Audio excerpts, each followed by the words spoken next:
চোখ বন্ধ করে যার নাম নিয়ে এই দোয়াটি 11 বার পাঠ করবেন, সে আপনাকে পাগলের মতো ভালোবাসবে এবং দূর থেকে আপনার কাছে চলে আসবে।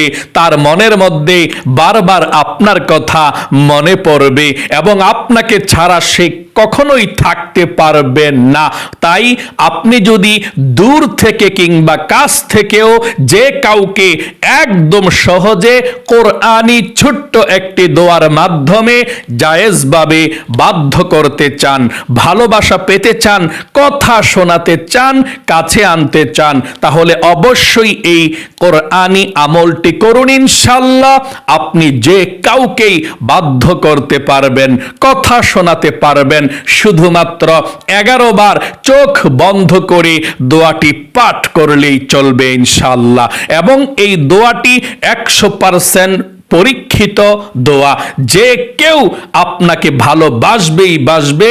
যদি অনেক মহিলা মা ও বোনেরা খুব কষ্টে আছেন আপনার স্বামীকে নিয়ে, আপনার স্বামী আগে আপনাকে অনেক বেশি ভালোবাসতো, এখন ভালোবাসে না, দূরে চলে গিয়েছে, কিংবা ঝগড়া করে, কিংবা সম্পর্কের মধ্যে ফাটল ধরে গিয়েছে, কিংবা আপনার স্বামী আপনাকে আগের মতো ভালোবাসুক সেটা চান, ভালোবাসা বৃদ্ধি হোক চান, প্রত্যেকটা মহিলা মা বোন ভাই বোন অবশ্যই বাধ্য করার জন্যে, বশীকরণ করার জন্যে, কথা শোনানোর জন্যে, স্বামীকে কাছে আনার জন্যে আপনারা এই আমলটি করতে পারবেন ইনশাআল্লাহ। এবং বিবাহের উদ্দেশ্যেও যাদের বিবাহ হয় না, আপনি বিবাহর জন্যেও হালাল মন মানসিকতা নিয়ে এই আমলটি করতে পারবেন ইনশাআল্লাহ। মোট কথা, আপনি যে কাউকেই ইসলামিক হালালভাবে আপনি এই কোরআনি আমলটি করে কথা শোনাতে পারবেন, বাধ্য করতে পারবেন ইনশাআল্লাহ। প্রিয় দিনী ভাই এবং মহিলা মা ও বোনেরা, কোরআনুল কারীমের মধ্যে আল্লাহ সব রেখে দিয়েছেন, তবে জায়েজভাবে হালালভাবে আপনাকে আমল করতে হবে। আল্লাহ রাব্বুল আলামিন মোহাব্বতের আয়াত কিন্তু কোরআনুল কারীমের মধ্যে রেখে দিয়েছেন।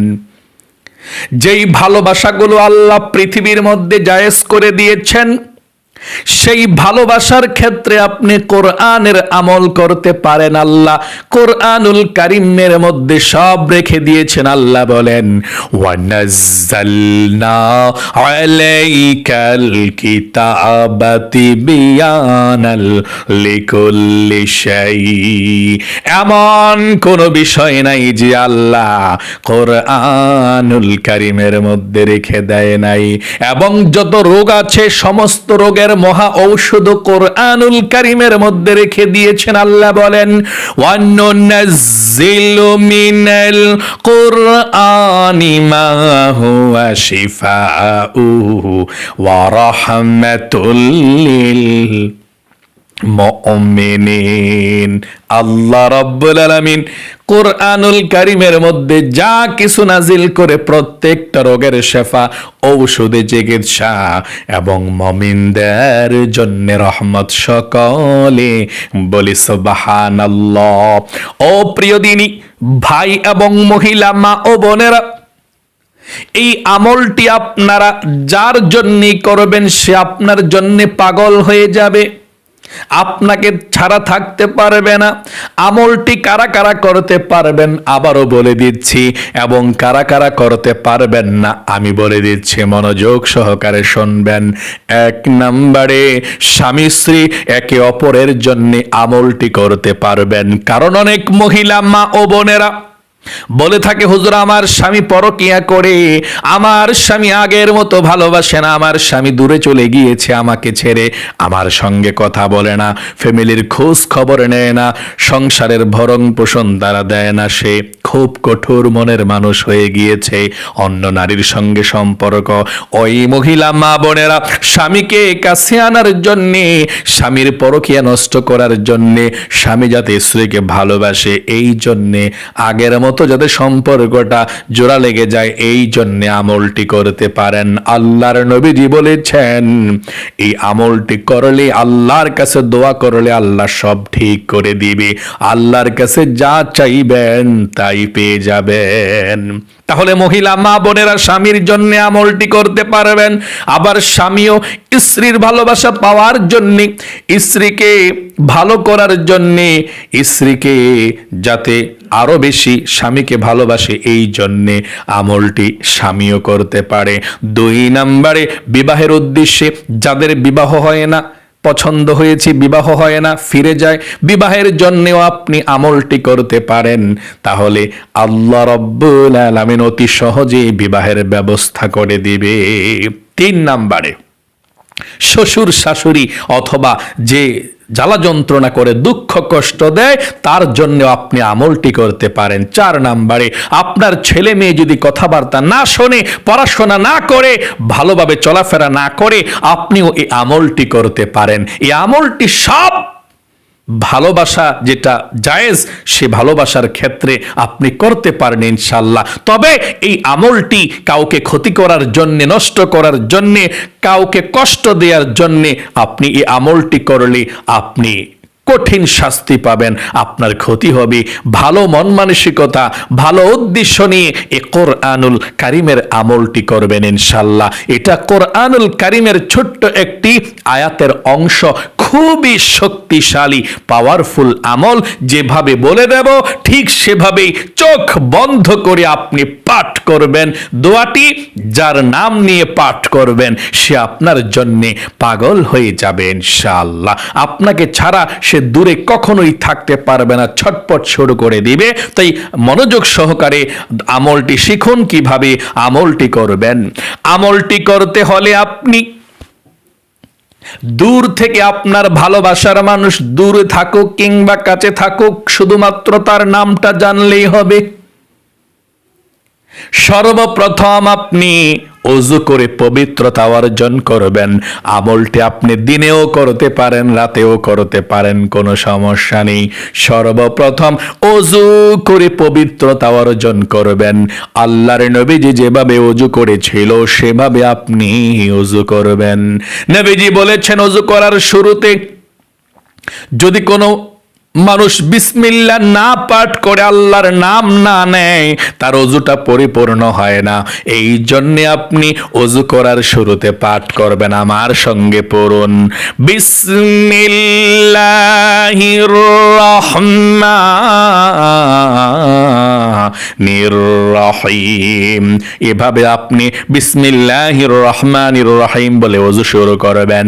সুন্দর করে ওযু করার পরে নবীজি বলেছেন একবার কালেমায়ে শাহাদাত পাঠ করবে। একবার কালেমায়ে শাহাদাত পাঠ করলে 8 জান্নাতের দরজা খুলে যাবে। আপনি যেই কোনো জান্নাতের দরজা দিয়ে যেই কোনো জান্নাতের মধ্যে প্রবেশ করতে পারবেন। এই জন্য আপনি ওযু করার পরে কালেমায়ে শাহাদাত পাঠ করবেন। আমার সঙ্গে একটিবার কালেমায়ে শাহাদাত পাঠ করুন। আশহাদু আল্লাহ ইলাহা ইল্লাল্লাহু ওয়াহদাহু লা শারীকা লাহু ওয়া আশহাদু আন্না মুহাম্মাদান আবদুহু ওয়া রাসূলুহু। এভাবে পাঠ করবেন। কালেমায়ে শাহাদাত পাঠ করার পরে আপনি সুন্দর করে পবিত্র একটি জায়গাতে আমলটি করতে হবে। সর্বপ্রথম আপনি 2 রাকাত নফল নামাজ পড়তে হবে। এই জন্য এই আমলটি নামাজের নিষিদ্ধ সময় ছাড়া যেই কোনো সময় করতে পারেন। নামাজের নিষিদ্ধ সময় দিনের বেলা কখন? সূর্য যখন উঠবে, ফজরের নামাজ পড়ার পর সূর্য ওঠার 20 মিনিট পরে আপনি আমলটি করতে পারবেন। মানে সূর্যোদয়ের সময় আমলটি করবেন না, সূর্য ওঠার সময়। সূর্য যখন মাথার উপরে থাকবে বরাবর তখন আমলটি করবেন না, এবং যখন সূর্য অস্তমিত হয়ে যাবে ওই সময় আমলটি করবেন না। তাহলে এই আমলটি কখন করতে পারবেন? দিনও 8টা, 9টা, 10টা, 11টায় করতে পারেন, কোনো সমস্যা নেই।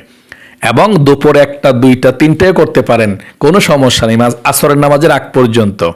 তারপর মাগরিবের নামাজের পর থেকে সারা রাত ফজরের নামাজের আগ পর্যন্ত যেই কোনো সময় করতে পারেন। মাগরিবের পরে, এশার পরে, ঘুমানোর আগে, তাহাজ্জুদ নামাজের সময় আপনার ইচ্ছা, কোনো সমস্যা নেই। রাতের মধ্যে আর নামাজের নিষিদ্ধ সময় নাই।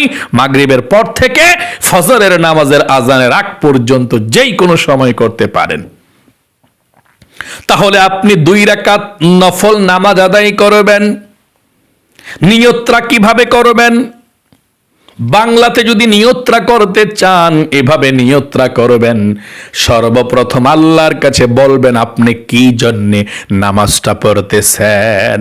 যদি মহিলা মা বোনেরা স্বামীর জন্য আমলটি করেন, আল্লাহর কাছে বলবেন দাঁড়িয়ে এই কথাটা, নামাজের জায়গায় দাঁড়িয়ে, যে আল্লাহ, আমার স্বামীর জন্য আমলটি করতেছি, তুমি কবুল কইরো।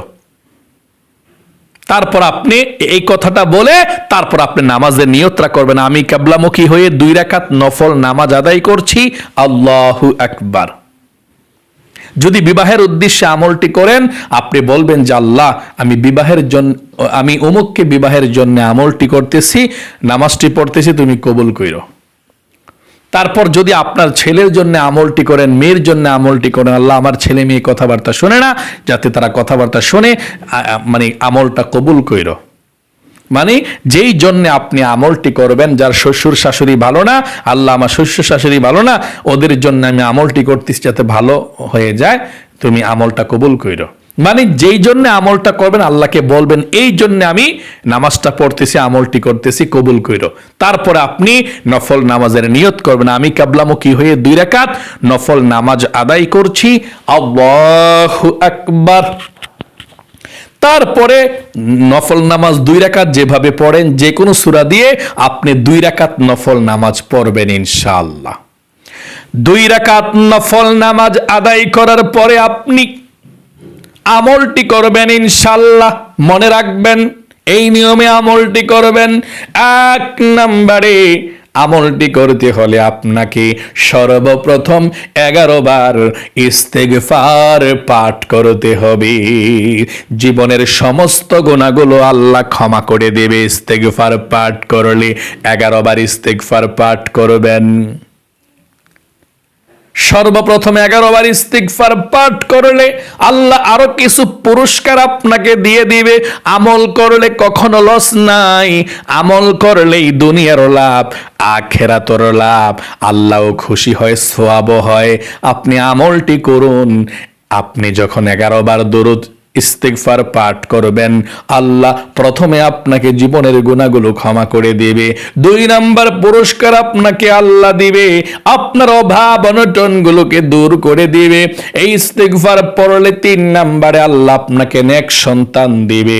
4 নাম্বারে আল্লাহ আপনাকে জান্নাতে প্রবেশ করাবে। 5 নাম্বারে জান্নাতের নহর থেকে আপনাকে শরবত পান করাবে। সকলে বলি সুবহানাল্লাহ। এই জন্য আপনি সর্বপ্রথম ইস্তিগফার পাঠ করবেন 11 বার। এভাবে পাঠ করবেন, আমার সঙ্গে পড়ুন, আস্তাগফিরুল্লাহ ওয়া আতুবু ইলাইহি, আস্তাগফিরুল্লাহ ওয়া আতুবু ইলাইহি, আস্তাগফিরুল্লাহ ওয়া আতুবু ইলাইহি। এভাবে 11 বার ইস্তিগফার পড়ে 2 নম্বরে নবীজির প্রেম ভালোবাসা মনের মধ্যে নিয়ে 11 বার দুরূদ শরীফ পাঠ করবেন। আপনি যেই কোনো দুরূদ শরীফ পাঠ করতে পারেন, কোনো সমস্যা নেই। যদি আপনি বড় দুরূদ শরীফটি পড়েন, নামাজের দুরূদে ইব্রাহিমটাও পড়তে পারেন। সহিহ শুদ্ধভাবে একটিবার পড়ুন। যদি নামাজের দুরূদে ইব্রাহিমটা পড়েন, এভাবে পড়বেন, আল্লাহুম্মা সাল্লি আলা মুহাম্মাদি ওয়া আলা আলি মুহাম্মাদ কামা সাল্লাইতা আলা ইব্রাহিম ওয়া আলা আলি ইব্রাহিম ইন্নাকা হামিদুম মাজিদ।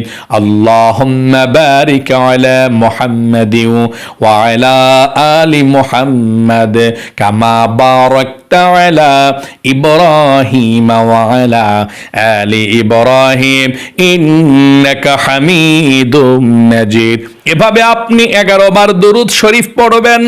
যদি ছোট্ট দুরূদ শরীফটা পড়তে চান তাহলে এটাও পড়তে পারেন। পড়ুন সাল্লাল্লাহু আলাইহি ওয়াসাল্লাম, সাল্লাল্লাহু আলাইহি ওয়াসাল্লাম। একটি দুরূদ শরীফ পাঠ করলেই চলে। তাহলে 2 নম্বরে দুরূদ শরীফ পাঠ করবেন 11 বার। 3 নম্বরে আপনি 11 বার সেই কোরআনুল কারীমের সেই ছোট্ট আল্লাহর নামটি পাঠ করবেন 11 বার। 3 নম্বরে কোন নামটি? এই নামটা পাঠ করবেন আল্লাহর 11 বার। এভাবে ইয়া যাল জালালি ওয়াল ইকরাম 11 বার পড়বেন।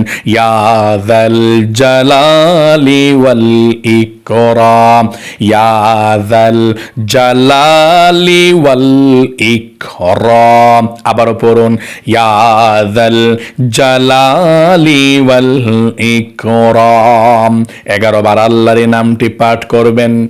4 নম্বরে সর্বশেষ আপনি কোরআনুল কারীমের সেই ছোট্ট দোয়াটি পড়বেন। দোয়াটি পড়ার পূর্বে আল্লাহর কাছে বলবেন, আল্লাহ আমি আমার স্বামীর জন্য আমলটি করতেছি। ও আল্লাহ, আমার স্বামীকে আমার প্রতি তুমি পাগল বানিয়ে দাও। আমাকে যাতে আমার স্বামী ভালোবাসে আল্লাহ তুমি কবুল করে নিও। এবং যে ব্যক্তি বিবাহের উদ্দেশ্যে আমলটি করবেন, আল্লাহ আমি অমুককে পছন্দ করি, পছন্দ হয়েছে, বিবাহ করতে চাই, আল্লাহ আমার আমলকে কবুল করে নিও, আমার বিবাহকে কবুল করে নিও। তো আপনি এভাবে আমলটি করবেন। আপনি ছেলে মেয়ের জন্য আমলটি করলে, আল্লাহ আমার ছেলে মেয়ে কথাবার্তা শোনে না, ছেলে মেয়ে যাতে কথাবার্তা শোনে, নামাজ রোজা করে, পড়াশোনা করে, এই জন্য আমলটি করতেছি। ও আল্লাহ, যে ব্যক্তি শ্বশুর শাশুড়ির জন্য আমলটি করবেন, ও আল্লাহ আমার শ্বশুর শাশুড়ি আমাকে কষ্ট দেয়, তারা যাতে আমাকে ভালো মনে করে, এই জন্য আমলটি করতেছি, আমলকে কবুল করে নিও। মানে নামটা নিয়ে যার জন্যে আমলটি করতেছেন তার কথাটা, নামটা আল্লাহর কাছে বলে আপনি দোয়াটি পাঠ করবেন 11 বার এভাবে। وَأَلْقَيْتُ عَلَيْكَ مَحَبَّةً مِّنِّي। আবারও পড়ুন وَأَلْقَيْتُ عَلَيْكَ مَحَبَّةً مِّنِّي وَأَلْقَيْتُ عَلَيْكَ مَحَبَّةً مِّنِّي। আবারও পড়ুন وَأَلْقَيْتُ عَلَيْكَ مَحَبَّةً مِّنِّي। এভাবে 11 বার দোয়াটি পাঠ করবেন। তারপরে আপনি 5 নম্বরে আবারও প্রথমের মতো আপনি দুরূদ শরীফ পাঠ করবেন 11 বার। সাল্লাল্লাহু আলাইহি ওয়াসাল্লাম, সাল্লাল্লাহু আলাইহি ওয়াসাল্লাম, এভাবেও পাঠ করতে পারেন। পাঠ করার পরে আল্লাহ রাব্বুল আলামিনের কাছে মুনাজাত করবেন আল্লাহুম্মা আমিন বলে। তারপর বলবেন 3 বার ইয়া হাইয়ু ইয়া কাইয়ুম বিরহমাতিকা আস্তাগীথ। আবারও বলুন ইয়া হাইয়ু ইয়া কাইয়ুম বিরহমাতিকা আস্তাগীথ। আবারও পড়ুন ইয়া হাইয়ু ইয়া কাইয়ুম বিরহমাতিকা আস্তাগীথ। এভাবে আপনি 3 বার দোয়াটি পড়ে আল্লাহর কাছে জীবনের গুনাহগুলো ক্ষমা চাইবেন, মাপ চাইবেন, পরিবার সংসারের জন্য দোয়া করবেন, মা বাবার জন্য দোয়া করবেন। সব দোয়া করার পর আপনি আল্লাহর কাছে বলবেন, আল্লাহ আমি তো আমলটি করেছি, ও আল্লাহ আমার মনের নেক আশাকে পূরণ করে দাও। আল্লাহ আমার স্বামীকে ভালো করে দাও। যার জন্য আমলটি করতেছেন তার নাম নিয়ে আল্লাহর কাছে আপনি মুনাজাত করবেন, আল্লাহ তুমি অমুকের জন্য আমি আমলটি করেছি, তুমি কবুল করে নাও, আমার মনের নেক আশা পূরণ করো। তারপর সর্বশেষ বলবেন আল্লাহ নবীজির উসিলায় দোয়াকে কবুল করো, আমিন আমিন বিরহমাতিকা ইয়া আরহামার রাহিমিন। প্রিয় দিনী ভাই এবং মহিলা মা ও বোনেরা, আশা করি খুব সুন্দর করে আমলটি শিখতে পেরেছেন। একদম সহজভাবেই আপনি আমলটি করবেন, দোয়াটি পাঠ করবেন। নফল নামাজ 2 রাকাত পড়ে তারপর কোন দোয়া দোয়াগুলো পড়বেন।